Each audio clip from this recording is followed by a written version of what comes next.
Hello everyone, welcome to Indian travel guide. చూస్తున్నారు కదా, సరియు నది, అయోధ్య, సాకేతపురం, శ్రీరాముడి జన్మస్థలం. అట్టి అయోధ్యలో సరియు నది ఒడ్డునే ఉన్న నవాఘాట్, రామ్ కీ బేడ్ అని కూడా పిలుస్తారు. ఏమంటే శబ్దదోషం ఉంటే క్షమించాలి, నాకు ఇంగ్లీషు హిందీ పెద్దగా రాదు. చూడండి, చక్కగా మీరు సరియు నదిలో బోట్ షేరింగ్, పూజలు అన్నీ అయిన తర్వాత చక్కగా నడుచుకుంటూ వచ్చేసారనుకోండి, ఇక్కడే ఈ రామ్ కీ బడి, నవాఘాట్ అని కూడా అంటారని చెప్పా కదా, అక్కడ అద్భుతంగా ఉంటుందండి. ఏమంటే ఈ సరియు నీటినే మళ్ళించి, పంపు సెట్టు ద్వారా మళ్ళించి అతి శుద్ధంగా, అతి శుభ్రంగా ఇక్కడ ఉంటుందండి నీరు. ఏమంటే ఇక్కడ మీరు స్నానం కూడా చేయొచ్చు. ఇక్కడ స్నానం ఎంతటి గొప్ప ఫలమో, ఎంతటి మహత్యమో మీకు చెప్తానండి. దీనికి ఈ నవాఘాట్కి, రామ్కి బేడ చుట్టూ అంటే అనేక ఆలయాలు ఉన్నాయి, చాలా చాలా ఆలయాలు ఉన్నాయి. కానీ అన్నిటికంటే రండి ముఖ్యం అండి, ఇక్కడ రాత్రిపూట అద్భుతమైన లేజర్ షో జరుగుద్ది. రాత్రిపూట తప్పకుండా రండి. అట్లాగే ఏంటంటే స్నానం చేయాలనుకున్నప్పుడు ఇక్కడ ఖచ్చితంగా స్నానం చేయండి. అట్లాగే ఇక్కడ ముఖ్యమైన విషయం అని చెప్పమండి, నేను సలమహత్యం చెప్తానండి. ఒకానొకప్పుడు అండి, అంటే త్రేతాయుగం అప్పుడు అనుకోండి, లక్ష్మణుడికి ఒకసారి ఏమనిపించిందంటే సకల తీర్థయాత్రలు చేయాలనిపించిందండి. కానీ మరి అన్నగారి సేవ, మరి రాజ్యపాలన ఎట్లా అని ఆలోచించి ఏం చేశారు అంటే కనుక, సకల తీర్థయాత్రలు తిరిగితే ఎలాంటి ఫలం వస్తుందో అలాంటి ఘట్నే లక్ష్మణస్వామి నిర్మించాలనుకున్నారు. అనుకోవటం ఆలస్యం, చక్కగా సృష్టించాడు, నిర్మించాడండి. అంతటి పవిత్రమైన ప్రదేశం అండి ఈ నవాఘాటు. శ్రీ రామ్ కీ బేడ్ అని కూడా పిలుస్తారని చెప్పా కదా. చుట్టూ ఆలయాలు ఉన్నాయి, అభిషేకాలు చేసుకోవచ్చు, చక్కగా మొత్తం కూడా చూడొచ్చండి.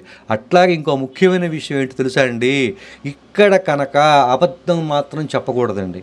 అది లక్ష్మణుడు పెట్టిన నియమండి. ఇక్కడ కనుక అబద్ధం చెప్తే, ఏదో మాట వరుసకైనా సరే అబద్ధం మాత్రం ఇక్కడ ఎట్టి పరిస్థితిలో చెప్పొద్దండి. ఎందుకంటే కొన్ని పుణ్య ప్రదేశాల్లో అక్కడ తదాస్తు దేవతలు అందరూ వింటూ ఉంటారండి. అక్కడ చాలా చాలా ఇబ్బంది. అందుకని ప్రతి పుణ్యక్షేత్రంలో చాలామంది మౌనవ్రతం పాటిస్తారనమాట. ఇక్కడ ఎట్టి పరిస్థితుల్లో కూడా అబద్ధం చెప్పకూడదండి. అబద్ధం చెప్తే వచ్చే దోషం మామూలుగా ఉండదు. నేను ఈ సందర్భంలో ఈ రాముడి ప్రదేశంలో, ఈ రాముడి జన్మభూమిలో, ఈ జగదభిరాముడు శ్రీరామచంద్రుడు జన్మించిన స్థలంలో నేను ఆ పదం ఉపయోగించకూడదు కాబట్టి నేను చెప్తున్నాను, ఎట్టి పరిస్థితుల్లో కూడా ఇక్కడ అబద్ధం చెప్పొద్దండి.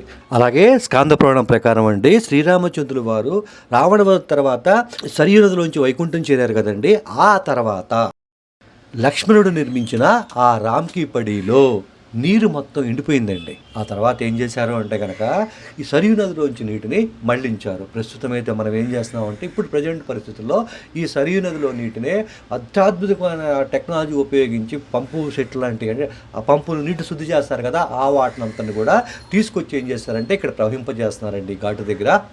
మీరు ఆ చక్కగా మీరు నడుచుకుంటూ పైకి వెళ్ళారనుకోండి, ఆ చక్కగా సరియు నది చూడొచ్చు. ఈ పక్కన నయాఘాట్ ఉంటుంది, అది రామ్కీ పడ్ ఉంటుంది. అలా చక్కగా మీరు బయట కూడా ఆ చుట్టుపక్కల కూడా చాలా చాలా ఉన్నాయండి. మీరు ఎక్కడికి వెళ్ళినా సరే రాముడి యొక్క జపము, రాముడి యొక్క నామము వినపడుతూనే ఉంటుందండి. చూస్తున్నారు కదండి అవన్నీ కూడా. అక్కడ ఆటోస్ గురించి చూపా కదా, జస్ట్ మీరు అక్కడి నుంచి అక్కడికి వెళ్ళినా సరే, టెంపుల్కి వెళ్ళినా ఎక్కడికి వెళ్ళినా 10 రూపీసే ఉంటుందండి. ఆ తర్వాత ఏం చేస్తారు అంటే కనుక, ఇకపోతే భోజనం గురించి ఆ లతా మంగేష్కర్ స్టాట్యూ దాటి అలా నడుచుకుంటూ వచ్చారనుకోండి, వాకబుల్ డిస్టెన్స్ టెంపుల్. చక్కగా ఏంటంటే దానికి ముందు మీకు ఈ విషయం గురించి చెప్పాలి, తర్వాత మీకు ఫుడ్ గురించి చెప్తాను. చూడండి, ఇక్కడ ఇలాంటి ఉంది, అన్ని చోట్ల మనం ఉంటుంది.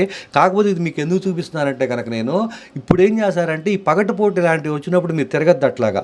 అదే మీరు రాత్రిపూట కనుక లేజర్ షో టైంలో కూడా ఇక్కడే ఉంటుందండి. ఇక్కడ అప్పుడు తిరిగితే బ్యాక్గ్రౌండ్ లేజర్ షోలో ఎంత అద్భుతంగా కూడా తెలుసా, ఈ భూమండలం అంతా ఎదిగినా కూడా ఇలాంటి వీడియో మీకు దొరకదనమాట. అత్యద్భుతంగా రీల్స్లో వాటిలో పెట్టేసుకోవచ్చండి. ఫుడ్ బ్రహ్మాండంగా దొరుకుద్ది అయోధ్యలో, శ్రీరాముడి జన్మస్థలంలో. ప్రైస్ కూడా చాలా చాలా తక్కువ అండి. ఒక 20 రూపీస్ అంతే, 20 రూపీస్, 30 రూపీస్ అంతే. భోజనం కూడా 70 రూపాయలు. మీరు ఏం ఆలోచించక్కర్లేదు అన్నట్టు మీకు చెప్పడం మర్చిపోయాను. చూడండి ఇక్కడ, ఎక్కడ చూడండి, అయోధ్యలో పక్కనే అనమాట. ఆ చక్క స్నానం చేసేసి ఆ కట్లెట్ ఎక్కడికి వెళ్ళినా వేడి వేడిగా ఇస్తాడండి. ఏమండి, రాముడి భక్తి రాగో. రాముడు ఏం చెప్పాడండి, రాముడు భజన చేయమన్నాడు, రాముడు భోజనం చేయమన్నాడు. మరి నేను భోజనం కూడా చెప్పాలిగా, భక్తి ఒకటే కాదు కదా. అక్కడ ఈ వేసి ఆయన కూడా ఏమన్నా నన్ను కూడా చూపించండి అన్నాడు. సరే కానీ ఇక అని చెప్పాను శుభ్రంగా. అది మొత్తం చేసి ఇచ్చాడండి. 20 రూపీస్ ఆ, చూడండి ఏందేందో వేసాడు బ్రహ్మాండంగా. అన్ని రకాల ఫ్రూట్స్ దొరుకుతాయి. ఫుడ్ గురించి మీరేం ఆలోచించక్కర్లేదు. వెళ్ళేటప్పుడు మాత్రం చూడండి అక్కడ చలికి ఆ కోట్లు మాత్రం అలాంటివి తెచ్చుకోండి. ఈ అయోధ్య సంబంధించిన సిరీస్లో ఇది 4వ వీడియో అండి. చక్కగా మళ్ళీ ఈ అయోధ్యలో ఏమేమి చూడాలి, ఎక్కడెక్కడ ఉన్నాయి స్థల మార్చాలంటే అన్ని వివరంగా మళ్ళీ చెప్తాను. నెక్స్ట్ అక్కడ కలుద్దామండి. చూడండి చెప్పే కదా సమోసాలు పకోడీలు అవి ఇవి బీభత్సం కుమ్మేయటమే, ఏ పని ఆ పని. ఓకేనా బీజీవీఆర్, థ్యాంక్ యూ.